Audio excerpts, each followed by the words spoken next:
আজকে আবারও আমরা মার্কেটের মধ্যে ভালো সেলিং দেখতে পেলাম।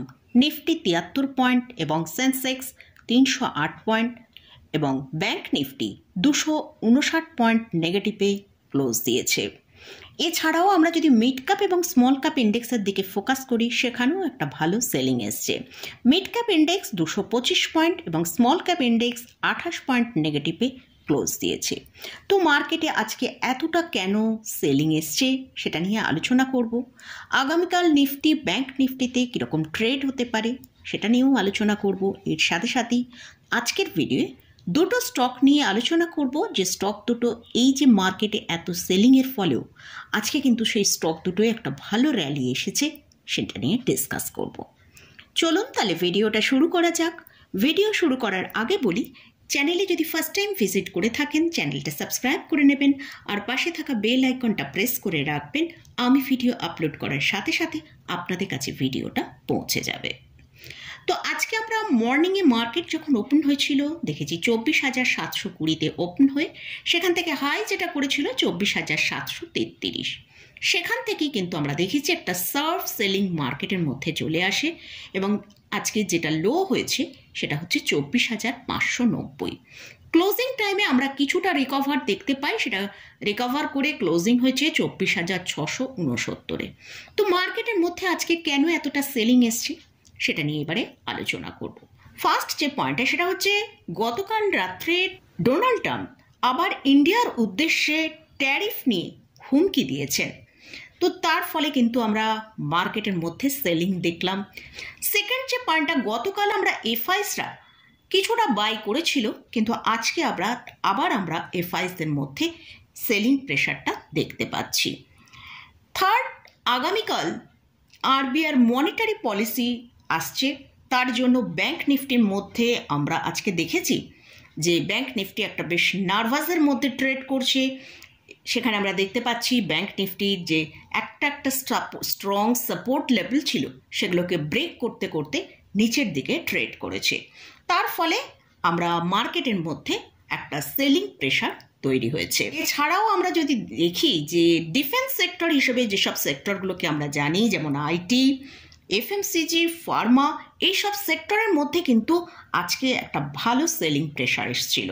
তার জন্য কিন্তু মার্কেট বেশ অনেকটা নিচের দিকে আছে।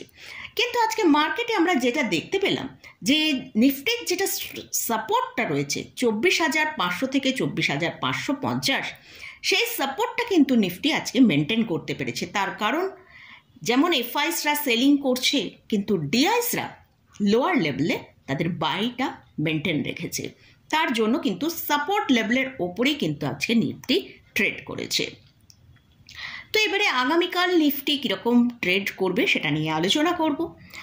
তো নিফটির জন্য এখন যেটা স্ট্রং সাপোর্ট রয়েছে সেটা হচ্ছে 24,550 থেকে 24,500।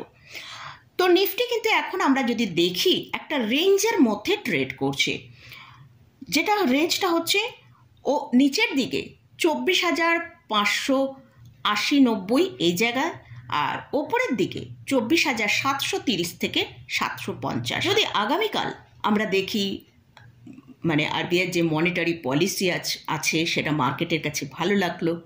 যদি কোনো কারণে আগামীকাল যদি দেখি যে নিফটি 24,750-এর ওপর ট্রেড করে সাস্টেন করতে পারছে, তাহলে নিফটি ওপরের দিকে 24,800 থেকে 850 পর্যন্ত একটা মুভ করতে পারে।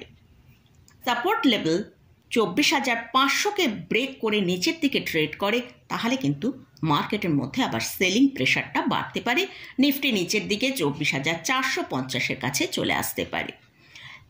তো এটা গেল নিফটি নিয়ে আলোচনা করলাম। এবারে আসছি ব্যাংক নিফটির। ব্যাংক নিফটির আগামীকাল আরবিআই পলিসি আছে, তার জন্যই কিন্তু আমরা ব্যাংক নিফটিকে বেশ কয়েকটা দিন ধরেই দেখতে পাচ্ছি একটা নেগেটিভ ট্রেডিং সেশন দেখাচ্ছে। গতকাল একটা ফ্ল্যাট মানে জাস্ট 1 পয়েন্ট পজিটিভে আমরা ক্লোজ পেয়েছিলাম, কিন্তু আমরা যদি দেখি সেখানে কিন্তু ব্যাংক নিফটি একটা নেগেটিভের মধ্যেই ট্রেড গতকালও করেছিল। তো আজকে আমরা দেখলাম ব্যাংক নিফটি কিন্তু তার স্ট্রং যে সাপোর্ট 55,500 তাকে ব্রেক করে ট্রেড করেছে এবং আজকে লো যেটা তৈরি করেছে সেটা হচ্ছে 55,200। তো ব্যাংক নিফটির জন্য এখন যেটা স্ট্রং সাপোর্ট আছে সেটা হচ্ছে 55,000। যদি ব্যাংক নিফটি আগামীকাল 55,000-এর নিচে ট্রেড করে, কোনো কারণে হয়তো যদি মার্কেটের আরবিআইয়ের মনিটারি পলিসি ঠিকঠাক মনে না হয়, যদি মার্কেটে সেলিং প্রেশার আসে, তাহলে যদি ব্যাংক নিফটি 55,000-এর লেভেলের নিচে ট্রেড করে, তাহলে নিচের দিকে আমরা 54,850 পর্যন্ত দেখতে পারি। আর যদি ব্যাংক নিফটি ওপরের দিকে 55,650-এর ওপর ট্রেড করে সাস্টেন করে, তাহলে একটা আপসাইড মুভ দেখতে পারি, যেটা ওপরের দিকে 55,900 থেকে 56,000 পর্যন্ত। তো মোটামুটি এটা গেল নিফটি এবং ব্যাংক নিফটি নিয়ে আলোচনা করলাম। তো এবারে আজকের ভিডিওয়ে দুটো স্টক নিয়ে আলোচনা করব। এই দুটো স্টকে কিন্তু আজকে একটা ভালো র্যালি এসেছে, সেই দুটো স্টক নিয়ে ডিসকাস করছি। ফার্স্ট হচ্ছে ইউনো মিন্দা। স্টকের কারেন্ট প্রাইস চলছে 1101 টাকা। আজকে স্টকটা প্রায় 3.74% র্যালি দেখিয়েছে।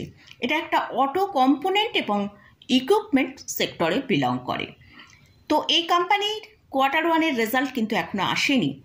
তো আমরা যদি একবার চার্টের দিকে ফোকাস করি, স্টকটা দেখতে পাচ্ছি স্টকটা কিন্তু হায়ার লেভেলের কাছেই ট্রেড করছে। যদি স্টকটার যে সাপোর্টটা রয়েছে 1033, এই সাপোর্টটাকে মেনটেন করতে পারে, তাহলে স্টকটা ওপরের দিকে 1200 থেকে 1240 টাকা পর্যন্ত একটা আপসাইড দেখতে পারি। তো স্টকটা একটা ভালো র্যালি আজকে দেখিয়েছে। এবং লাস্ট যে স্টকটা নিয়ে আলোচনা করছি সেটা হচ্ছে এমটর টেকনোলজি। স্টকের কারেন্ট প্রাইস চলছে 1575 টাকা। আজকে স্টকটার মধ্যে প্রায় আমরা 10%-এর মতন র্যালি দেখিয়েছিলাম, কিন্তু ক্লোজিং টাইমে সেটা আমরা দেখলাম 8.9% র্যালি দেখিয়েছে। তো এটা ডিফেন্স সেক্টরের একটা স্টক, আর এই কোম্পানির Q1-এর রেজাল্ট আজকে এসেছে। সেখানে আমরা দেখতে পাচ্ছি নেট প্রফিট ডাবলের কাছাকাছি হয়েছে ইয়ার অন ইয়ার বেসিসে। তো আমরা দেখতে পাচ্ছি জুন 2025-এ নেট প্রফিট এসছে 14.8 করোড়। ঠিক লাস্ট এক বছর আগে এই জুন 2024-এ এসেছিল 6.2 করোড়, অর্থাৎ নেট প্রফিট কিন্তু প্রায় ডাবল হয়ে গেছে। এর সাথে সাথেই যদি আমরা রেভিনিউর দিকে ফোকাস করি, সেখানেও কিন্তু আমরা একটা ভালো গ্রোথ দেখতে পাচ্ছি। সেখানে প্রায় 22.3% ইয়ার অন ইয়ার বেসিসে গ্রোথ এসছে। তো জুন 2025-এ যেটা কোম্পানি রিপোর্ট করেছে রেভিনিউ, সেটা হচ্ছে 156.5 করোড়।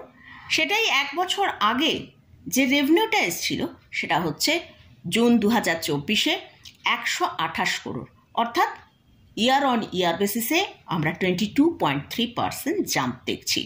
অর্থাৎ আমরা নেট প্রফিট এবং রেভিনিউ দুটোর মধ্যেই কিন্তু একটা ভালো র্যালি দেখতে পেয়েছি। তো তাই আজকে এই স্টকটার মধ্যে এতটা র্যালি এসেছে। তো আমরা যদি স্টকের চার্টের দিকে ফোকাস করি, সেখানে আমরা দেখতে পাচ্ছি স্টকটার মধ্যে একটা র্যালি এসেছে। এই র্যালিটা যদি কন্টিনিউ করতে পারে, তাহলে স্টকটা ওপরের দিকে একটা ভালো আপসাইড মুভ দেখাতে পারে, যেটা হচ্ছে ওপরের দিকে 1660 টাকা পর্যন্ত মুভ করতে পারে। তো আজকের ভিডিওয়ে এই দুটো স্টক নিয়ে আলোচনা করলাম, জাস্ট এডুকেশনাল পারপাসেই আপনাদের সাথে এই স্টকগুলো নিয়ে আলোচনা করলাম। যেহেতু আজকে এই স্টক দুটোই একটা ভালো র্যালি এসছে, সেই জন্যই আপনাদের সাথে ডিসকাস করলাম যে কেন এই দুটো স্টকে এতটা র্যালি এসছে। তো স্টকে বা ইন্ডেক্সে কোথাও যদি কোনো পজিশন নিতে চান, তার আগে ভালো করে চার্ট অ্যানালিসিস করে নিয়ে তারপরে পজিশন নেবেন।